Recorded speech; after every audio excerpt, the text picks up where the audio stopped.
நீங்களும் நம்ம தனுஷ் சார் மாதிரி சுனாமிலே ஸ்விம்மிங்க போடுறவர்னா இந்த வீடியோ உங்களுக்கு தான். நீங்க உங்க பழைய வீட்டுல இருந்து புது வீட்டுக்கு போகும்போது உங்க வீட்டுல இருக்க டிவி, சோஃபா, ஃப்ரிட்ஜ் எல்லாத்தையுமே புது வீட்டுக்கு கொண்டு போறீங்கல்ல, அந்த மாதிரி உங்க வீட்டுல ஸ்விம்மிங் பூல் இருந்தா அதையுமே புது வீட்டுக்கு கொண்டு போகலாம்.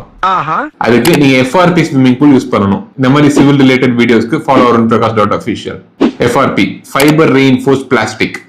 ஜெனரலா ஸ்விம்மிங் பூல் கட்டுறதுக்கு குழி எடுத்து கான்கிரீட் போட்டு அதுல டைல்ஸ் ஒட்டி வாட்டர் கனெக்ஷன் கொடுப்போம்.